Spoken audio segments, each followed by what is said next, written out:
All right, did you guys see the Nintendo Switch 2 Direct? It was okay. It was pretty good, I guess. I don't know. I don't know. What do you guys think?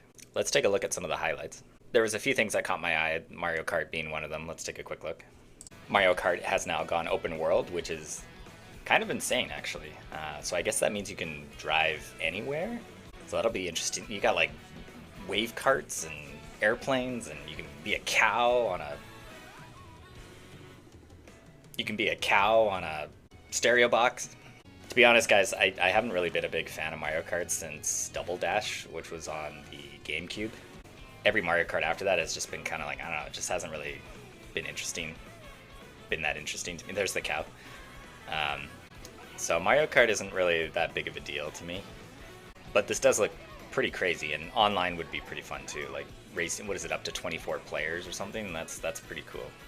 Let's jump ahead to some games that I'm more personally interested in. All right, so there's this game chat where it's almost kind of like Discord. And why is there subtitles? When you show the other players' screens at the bottom, it's like 10 FPS, and it doesn't look very good. I'm sure there'll be lots of people who are interested in this. This is such a staged fake scenario. Like nobody plays like this. There's no slurs, there's no insults. I get it, it's family friendly, but it's just not realistic. It's very staged. So you hit the C button on the new controller, and then it, brings up the, yeah, there's the 10 FPS at the bottom there. So I don't know, it's kind of cool, I guess. There's also this game share feature, which is pretty neat. So if you just need one game, and you can share it among other Switch users. So that is a very nice feature. I like that a lot. I especially I love Clubhouse games. That's a very fun game. So this is kind of like a tech demo, or they're calling it the welcome tour, but it's going to be paid, which is strange to me.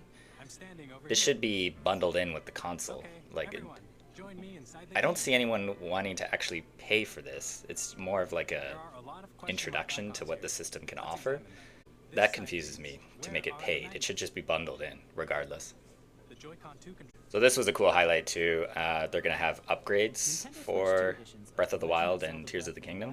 They'll be running at, sounds like 60 frames per second, so it's going to be much smoother. And I love Tears of the Kingdom. Like, Breath of the Wild was okay for me, but Tears of the Kingdom was much more my style of gameplay. I mean, I liked the building mechanic of Tears of the Kingdom, and I also liked, I don't know, there's just something about Tears of the Kingdom that I really enjoyed a lot, and it was a very special game to me. Zelda Notes is this app that you access through the Nintendo Switch Online app, and then it shows you where the Koroks are, almost like a Google Maps type of deal. So that's pretty neat. Before, I would have to look online and find out which Korok seeds I was missing, and this way you can now, it's almost like a companion app to help you find them. I like this a lot. You get a QR code where you can just grab people's machines that they've made online and then just blast them into your game with the QR code. I like the building mechanic, but sometimes I just don't want to sit there for half an hour trying to Lego build this giant machine, and I just want to have something made right away. So this is a really cool option to be able to just have something ready for you. And then Kirby games don't really do much for me. So you can pay for these upgrade packs for certain games. I don't know how much that's going to cost. I'm guessing like $10, but hopefully not more than that. I would get the Tears of the Kingdom upgrade, because I just really love that game. Alright, so here's a really weird announcement. It's like Rocket League, except you're in wheelchairs, and you use the mice controllers as wheels to shoot.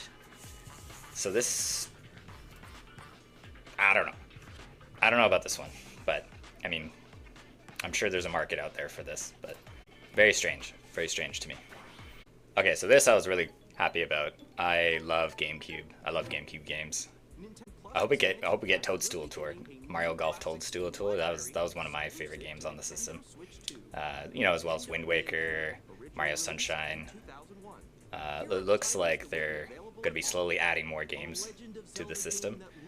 But yeah, and they're even adding online multiplayer for certain games, like F-Zero GX, which is another amazing racing game.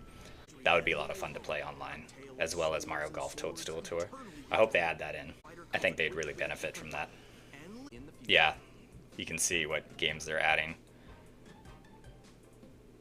No Mario Golf yet, but hopefully soon. Alright, so this was the last big announcement. I believe this is from the same team who worked on Mario Odyssey. You can kind of tell. I mean, to me, that's what it looks like. But it's a Donkey Kong game. I guess this is the sequel to, or I guess it's just a brand new Donkey Kong game. And you have this like pet rock on your shoulder, which is odd to me. You'd think they'd come up with something a little more less generic. But yeah, here he is. Donkey Kong busts through. He looks like the movie version of Donkey Kong. And they gave him pants and a hat. And I guess he's going mining. But yeah, he's got that pet rock, which it should have been like Diddy Kong or something. But looking at this game, it doesn't really appeal to me.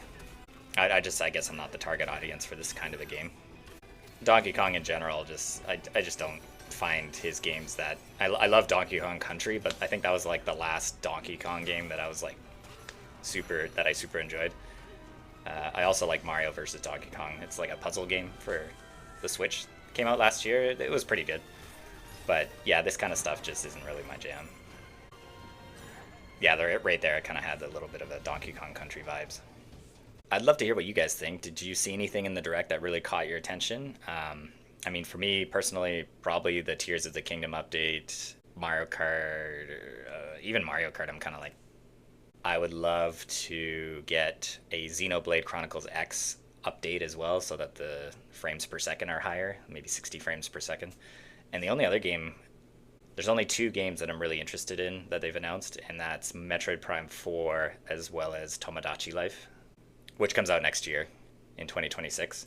But yeah, I think that's pretty much it for me. Just Tears of the Kingdom update, Xenoblade Chronicles X update, as well as Metroid Prime 4 and Tomodachi Life. Yeah, like I said, let me know in the comments if you saw anything that you're really excited for, and I'd love to hear from you. Thanks for watching. We'll see you guys in the next video.